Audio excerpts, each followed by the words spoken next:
Howdy folks, I'm Cozy Common Sorrel, capriciously complaining about celestial couples. I'm Amber. And here are more celestial couples for us to complain about. Can you believe the moon and the sky? And the sun, rather? What is their deal? Let's get started. Alright folks, and our first letter is titled, Am I a Jerk for Telling My Boyfriend That He Was Rude for Not Fixing My Tire? So yesterday, I, a 22-year-old female, was having really bad cramps at work. And by the time I got off of work, they were pretty bad. Well, on my way back, my tire blew out. I pulled over and realized that I was right by my boyfriend's exit, a couple of minutes from his place. I called AAA and they said it would be about an hour, but it ended up being around an hour and a half due to traffic.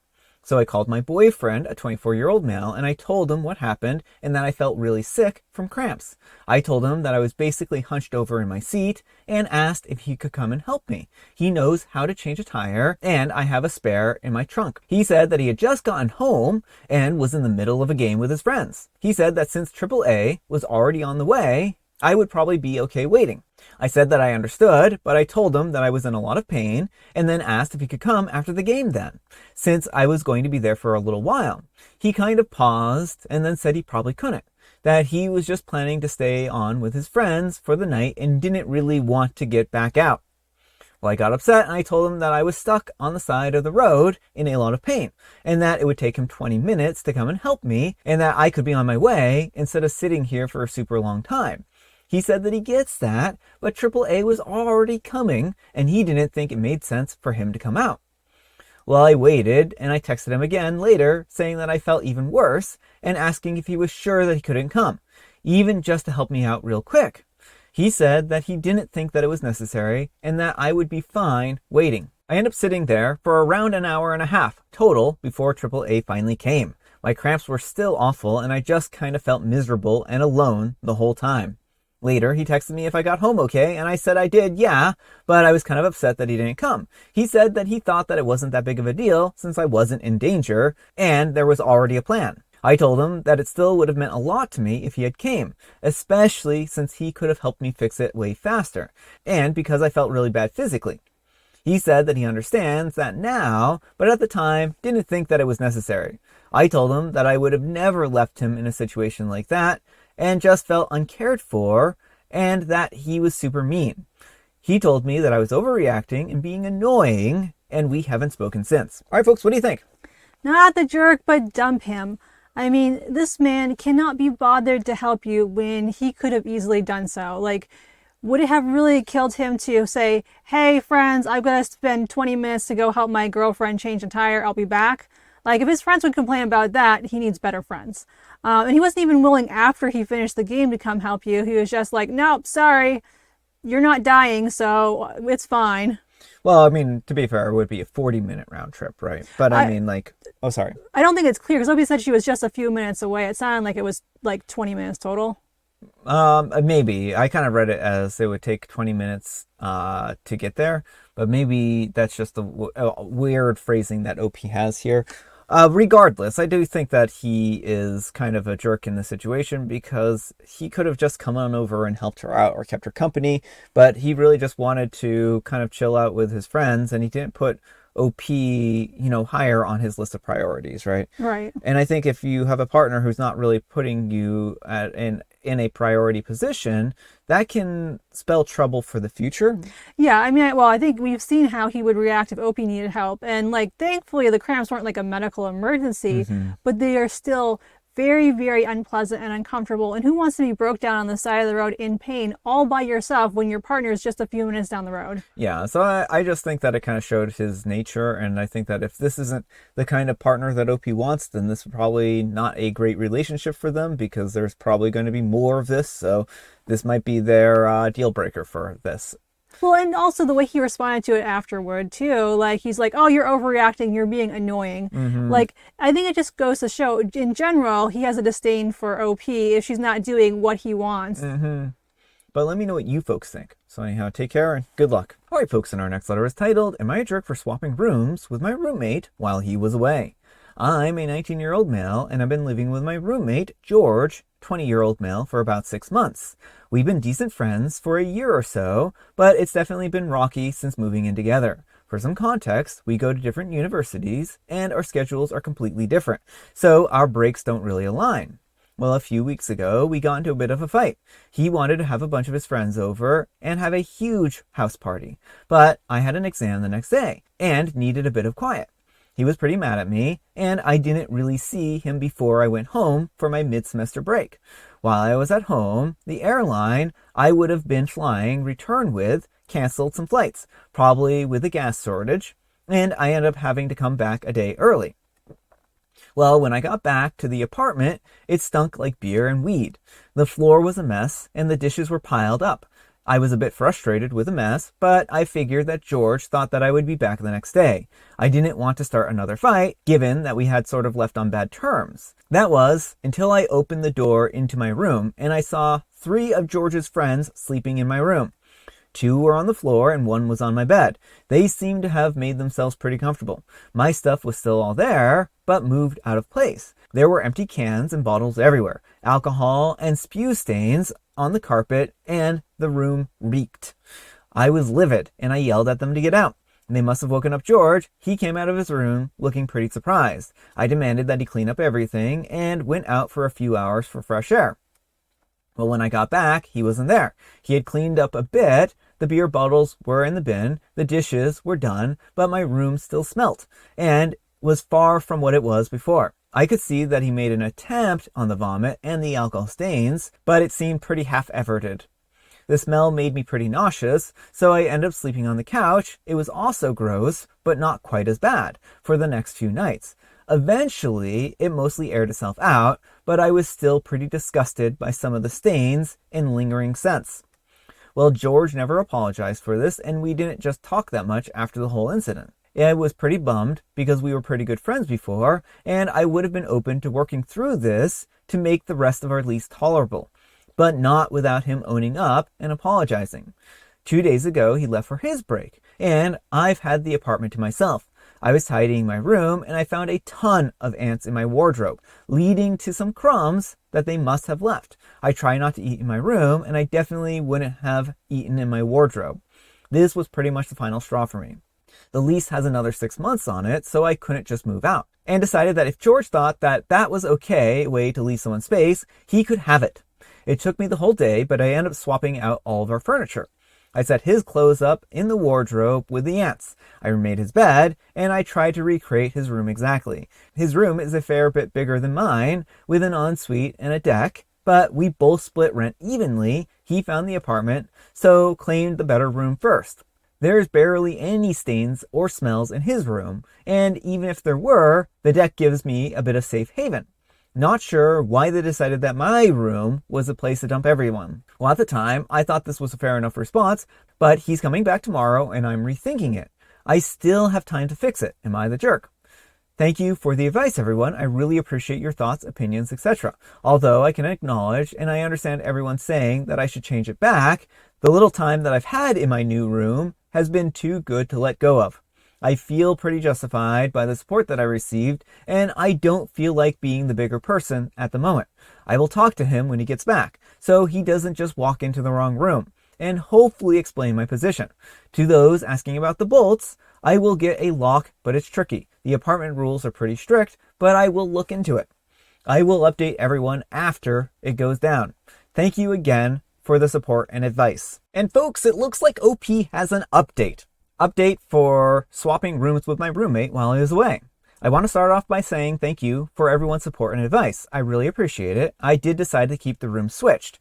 I also looked at the lease agreement and was able to install a lock on my new room. When he got back, I sat him down in the living room and explained what I had done. I tried to explain why I was so frustrated and how difficult it had been living in my new room, but he didn't let me finish and ran over to look at my now room. When he saw that everything that I said was true, he started yelling at me and he called me a psycho and that I had totally disrespected him. I tried to stay calm, but ended up yelling back at him. I told him that his actions were what had led me to do this, and that if he ever wanted to switch back, he needs to pay to have the room professionally cleaned and get rid of the bugs. He told me that it wasn't that bad, and that I had way overreacted. Luckily, the fight didn't get physical, but he did get very close at times. We definitely didn't work it out, but he seems to somewhat have accepted the new circumstances. Turns out that he had not accepted it at all. The next morning, I woke up to the landlord knocking at the front door. George had told the landlord that while he was away, I had trashed my room and swapped with him. The landlord was furious about the ants and the stains in the carpet. I tried to explain what actually happened, including that George had been smoking weed in the apartment, which is illegal here, and the landlord did listen, but with no proof of when the apartment got trashed or who was telling the truth. He said that we would both be liable.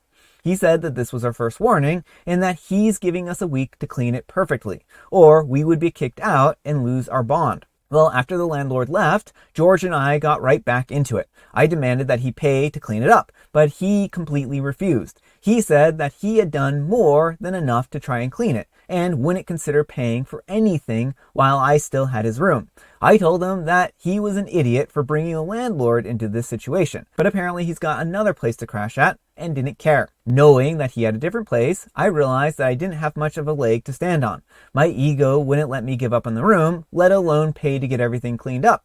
So I retreated to my room and I locked my door to think things over.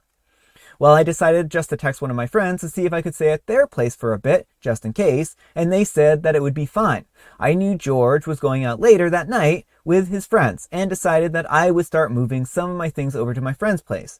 George ended up sleeping somewhere else and didn't come home until late the next day, giving me enough time to get all of my stuff out. I'd basically moved out by the time he got home, at which point he sent me a text telling me not to come back and that he wouldn't be getting anything cleaned. I sent screenshots of it to the landlord, just letting them know that we would be certainly sacrificing the bond in our lease. I made sure to apologize to the landlord, not that it made much of a difference, but he seemed to appreciate it a bit. Now I'm apartment hunting again, and I have locked all contact with George. I'm typing this from the couch of my friend's place, where I'll probably be for the next few weeks. Thanks again for the support. I guess I've learned not to move in with my friends, and I will be leasing by myself next time. Not sure whether I regret it or not. I still feel I was justified, but almost certainly not worth all the fallout. All right, folks, what do you think? Oh my goodness. Yeah, I mean, I understand OP's frustration, and I don't think they were in the wrong per se, but seeing how George is, like, I feel like, this is kind of like the expected outcome.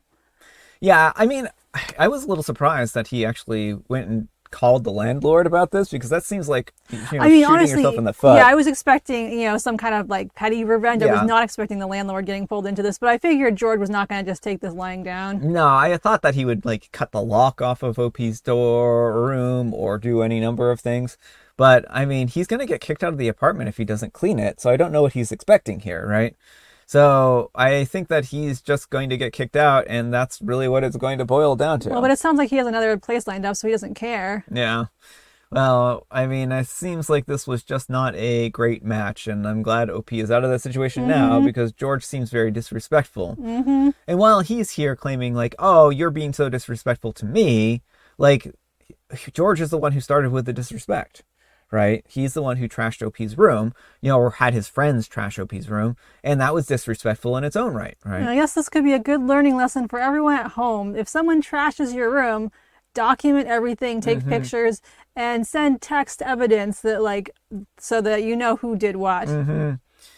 But let me know what you folks think. So anyhow, take care and good luck. All right, folks, and our next letter is titled, Am I the Jerk for Refusing to Allow a Girl to Look for Her Phone in My Flat? I'm a late 20s male, and I live in Walthamstow, and something happened recently which left me wondering if I handled it badly.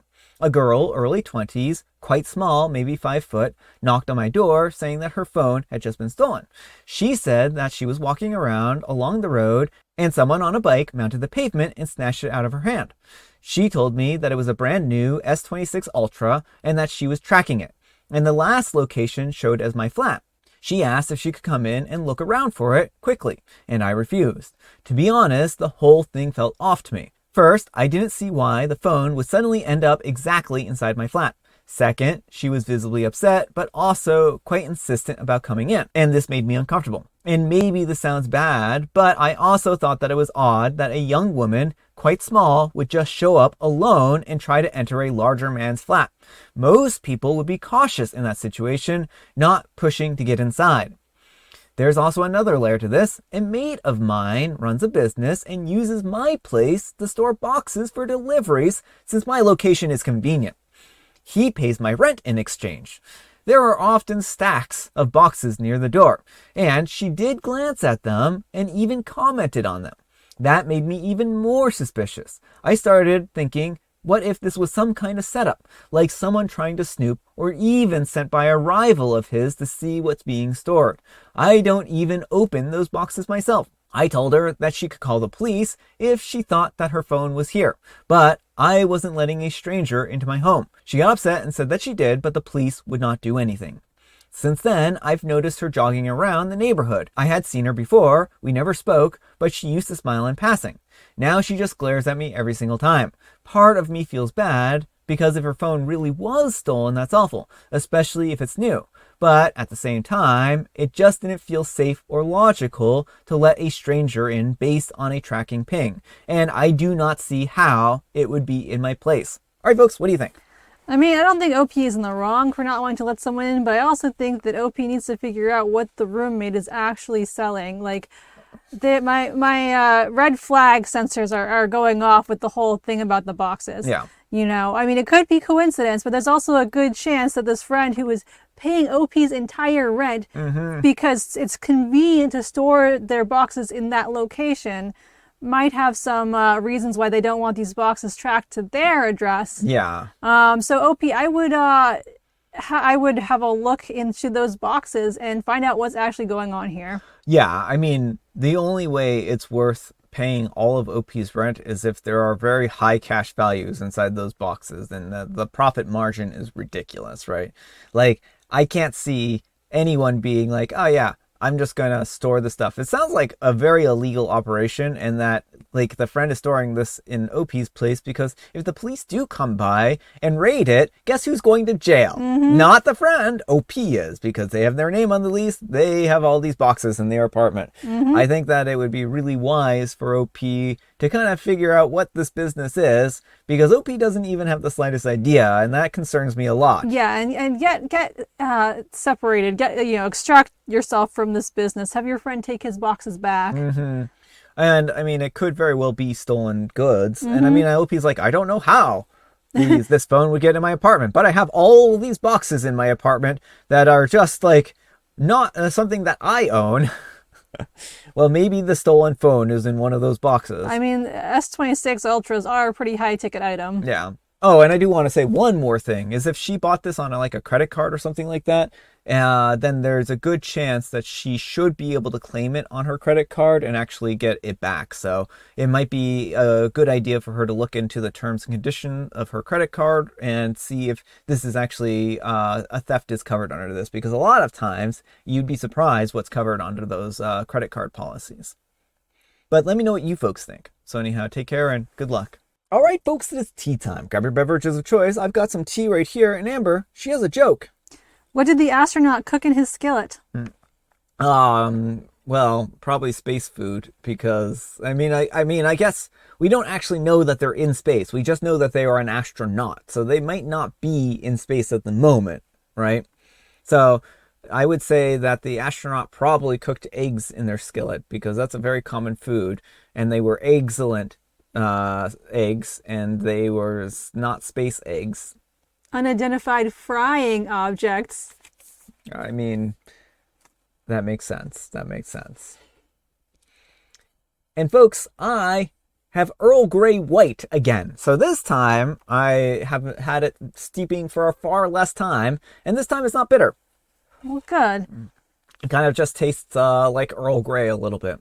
Although I can definitely taste the citrus way more than I was that I can in the Bigelow tea. So, I never realized that the Bigelow was citrus, but this I can actually taste like the citrus in. So, almost has like a orangey type of flavor to it, believe it or not. And Amber has a special day. Yes, it is Metal Bird Day. So this is another thing I pulled from my desk. It's a recent edition. This is also from the Patent Book Club. But yeah, so some pretty little birds. And not to put too fine a point on it, say I'm the only bee in your bonnet and build a little birdhouse in your soul. 5 points to anyone who gets that reference. All I know is Brian sings it routinely. All right, folks, that's all the time we have for today. Thank you so much for watching. Happy Friday Junior. Happy Friday, Junior. Thanks so much to Amber for joining me today. Thank you for having me. Amber, we need some kind of moral advice on our guidance, and please have it on swapping rooms with a roommate. If you got a roommate like George and try to swap rooms with him, expect that things are going to go south pretty quickly. Yeah. But thanks so much for watching, and we'll see you all tomorrow. Bye!